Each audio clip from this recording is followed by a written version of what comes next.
Welcome to the English podcast. Welcome back to the deep dive. Today we are getting into something that, well, I think it hits pretty much everyone. It's a universal challenge, but it's especially tough for anyone who's really focused on efficiency, on getting things done.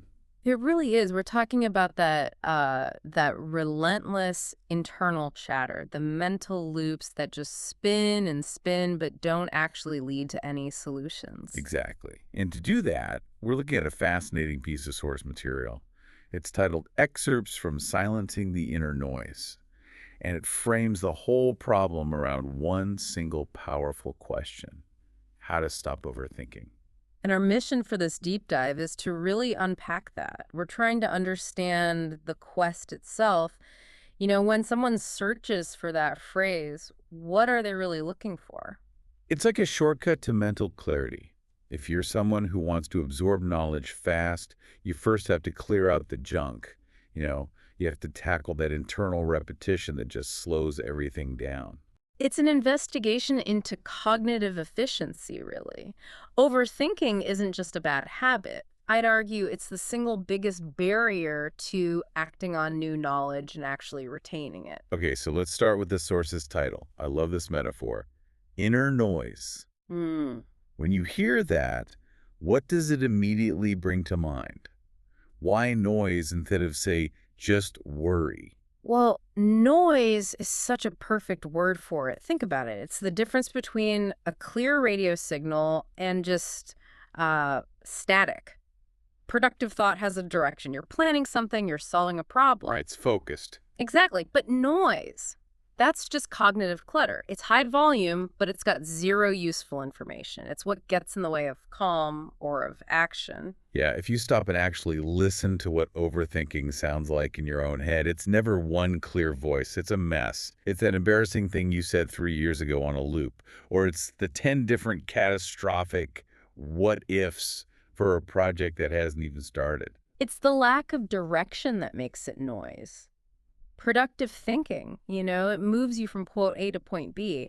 This noise, this rumination, it just moves you from A back to A again and again. And the energy drain from that is it's immense. It's staggering, especially for the kind of person who's trying to learn and apply new things. That static is the enemy of efficiency. That's the real pivot, isn't it? It's not just Yeah. about feeling anxious.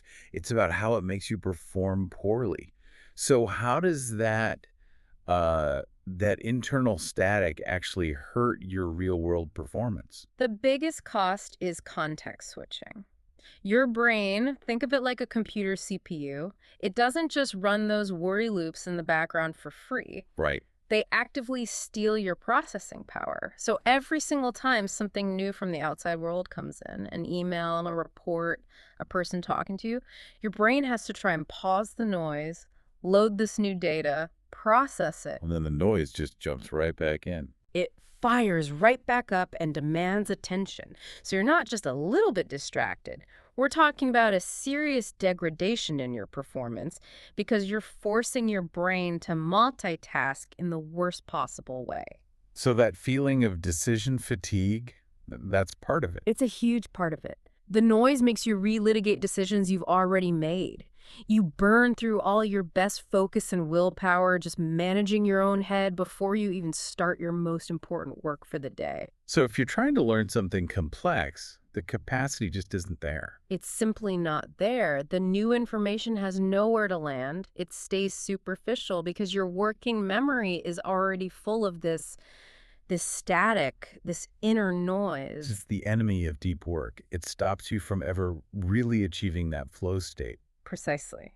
And that's why framing the problem as noise is so powerful. Because if Right. it's unwanted static, then you can start thinking about how to filter it, or maybe even how to shut it off completely. Okay, so that leads us perfectly into the second part of our source material. The question itself, how to stop overthinking. That phrase isn't passive at all. It's a demand for a system. It signals a huge shift in mindset. You're moving from just accepting I'm a worrier to actively demanding a repeatable method, a framework to get that mental quiet. You're looking for a user manual for your own brain. I find that fascinating. It's like our audience is so used to systems for everything else, right? Getting things done for your tasks, time blocking for your calendar. Mm-hmm. When they look for how to stop overthinking, they're not looking for vague advice. They want the cognitive equivalent of a clean, efficient workflow. That's the absolute critical link.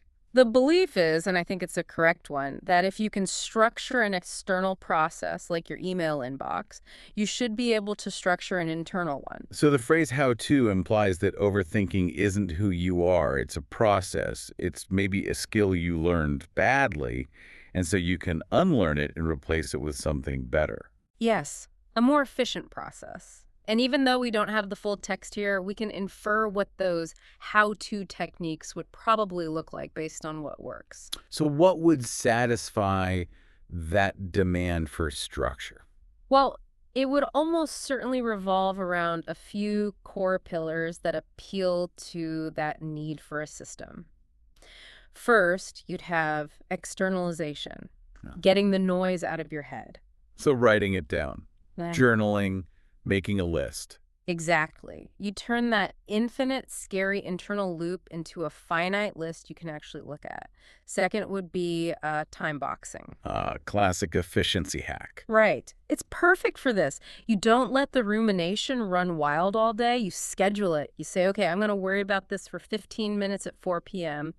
If the thought pops up at 10 a.m., you mentally table it until it's scheduled time. That's powerful. You're not trying to pretend the thought doesn't exist. You're just managing its timing. You're organizing your own cognition. And the third pillar would be definitional clarity. You have to analyze the noise. Is this thought something I can actually do something about? Is it an actionable problem? Or is it just a what if about something I can't control? Exactly. If it's actionable, you schedule the action. If it's not, if it's pure noise, you have to label it as such and practice dismissing it. That clarity is like sorting your tasks by priority, but for your thoughts. This takes it so far beyond just passive self-help and makes it active cognitive problem solving. It's a toolkit. And that's the power of the how-to. It gives you a specific protocol to run.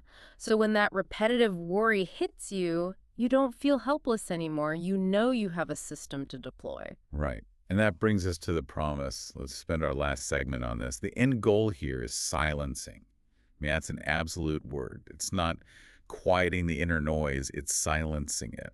What does that actually unlock? Silence suggests a clean slate, a state of maximum cognitive availability. If you think about how much of your brain power on a given day is just spent managing anxiety or replaying conversations. It's a lot.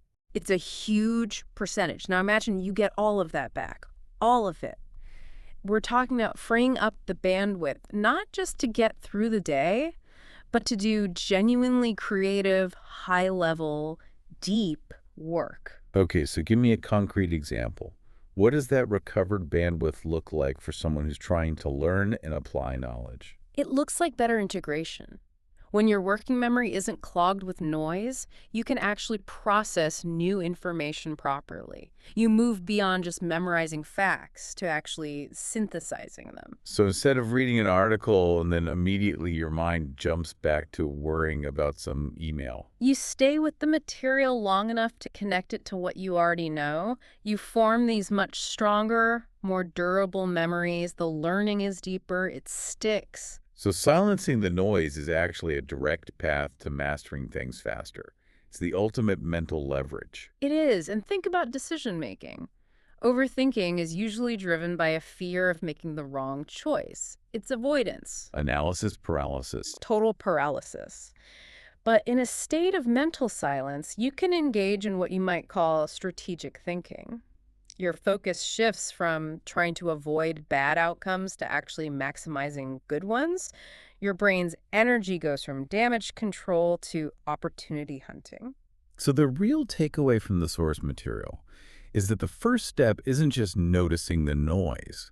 It's believing that a structured how-to for silencing it actually exists. That is the nugget of knowledge right there. The Yeah. whole quest is about gaining control over your internal environment so you can maximize your external effectiveness.